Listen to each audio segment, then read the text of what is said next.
Olá, galera. Sejam bem-vindos aí a mais uma aula do Planeta Biologia e o tema é raízes. Nessa aula a gente vai dar uma olhada aí um pouquinho nas suas funções, nas suas características, na anatomia e os tipos de raízes. Bom, a raiz é um órgão que não possui clorofila, é um órgão aclorofilado, significa dizer que ela não realiza fotossíntese. Em geral, ela é um órgão subterrâneo, certo? Ela vai se localizar abaixo da superfície do solo ou outro tipo de substrato. As raízes também têm a função de fixar a planta no solo. Elas absorvem do ambiente água, sais minerais que vão formar o composto denominado seiva bruta. E também tem capacidade de absorver oxigênio para a respiração das células da raiz, certo? Essa é uma outra das funções dela. Aqui a gente vai dar uma olhada na anatomia da raiz e existem algumas regiões, certo? Como a zona meristemática, uma zona de crescimento, uma zona de alto crescimento, né, com muitas mitoses, a zona lisa, a zona pilífera e a zona suberosa. Essa região aqui, a coifa, que está na região meristemática, a coifa é como se ela fosse um capuz que protege a ponta da raiz contra o atrito com as partículas do solo e contra o ataque de micro-organismos. No seu interior existem células que se multiplicam e promovem esse autocrescimento da raiz. Né? Na região lisa ou na zona lisa, ou de crescimento, também pode receber esse nome, ocorre o alongamento das células, resultando também no crescimento da raiz. A região pilífera, com pelos absorventes, por isso desse nome, pilífera de pelo, ou também chamada de região de absorção ou zona de absorção, é onde crescem pelos bem finos, prolongados, que são prolongamentos da raiz e responsáveis pela absorção da água e de sais minerais que estão no substrato, na maioria das vezes o solo.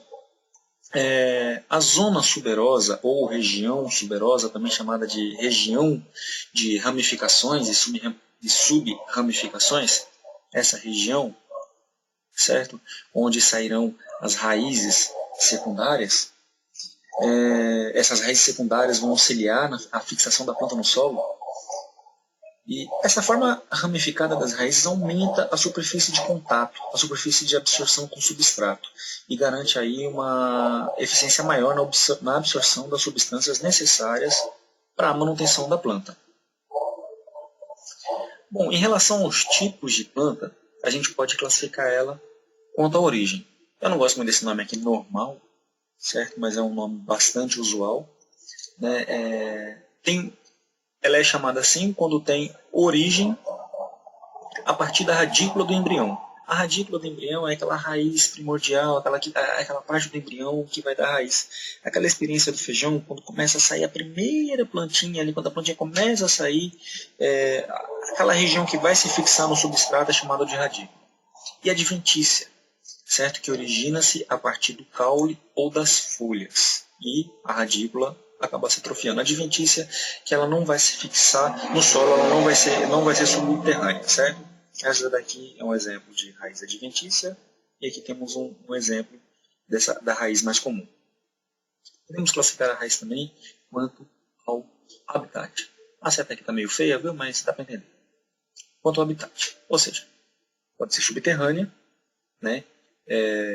Do tipo axial ou pivotante, nas angiospermodicotiledôneas, onde a planta vai possuir uma raiz principal, de onde partem raízes laterais. Está aqui, ó, axial de eixo, certo?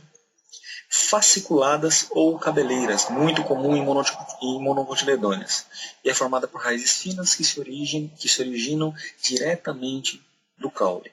E as tuberosas, que a gente tem como exemplo aqui, a cenoura, são aquelas raízes que formam um tubérculo e tem capacidade muito grande de armazenar carboidrato. Podemos classificar ela também, como eu já disse, quanto ao habitat. Continuando aí em relação ao habitat, as raízes aéreas. Raízes estranguladoras são adventícias, certo? Que abraçam outro tipo de vegetal estrangulando. Aqui a gente tem um exemplo, certo? Essa raiz, inclusive, esse tipo de planta, inclusive, pode matar o vegetal. As grampiformes, que também são adventícias, em forma de grampo, que fixam a raiz nesse substrato. Aqui no caso, né, o substrato não é o solo, então a própria planta acaba sendo o substrato. E pneumatóforo, pneumo de ar, certo? São as plantas respiratórias, são plantas muito comuns, esse tipo de raiz é muito comum em mangue. E ela tem o fototropismo positivo, o geotropismo negativo. Eu já falei sobre isso em outra aula, quando a gente falou sobre fito-hormônios.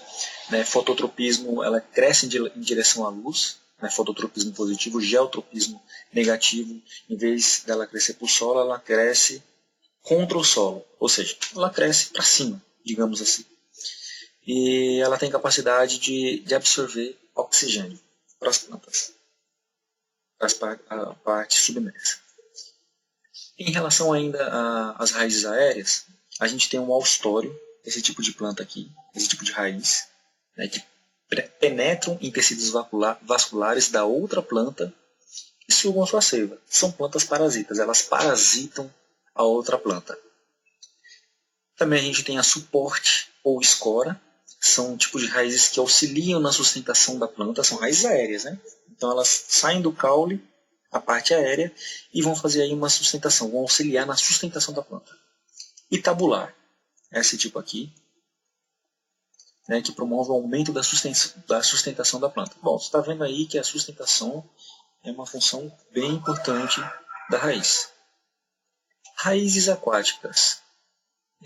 Aqui a gente tem o exemplo de aguapé, Vitória Régia, tem a elódia também, que é uma outra planta aquática bem comum, de aquário, ela é muito comum em aquário. E as raízes aquáticas possuem um parênquima aerífero. Esse parênquima vai ajudar na flutuação da planta, que essa planta, a parte da planta fique fora da água, certo? Não fique submersa, ajudando aí na sua flutuação. Bom, se você tiver alguma dúvida, deixe nos comentários.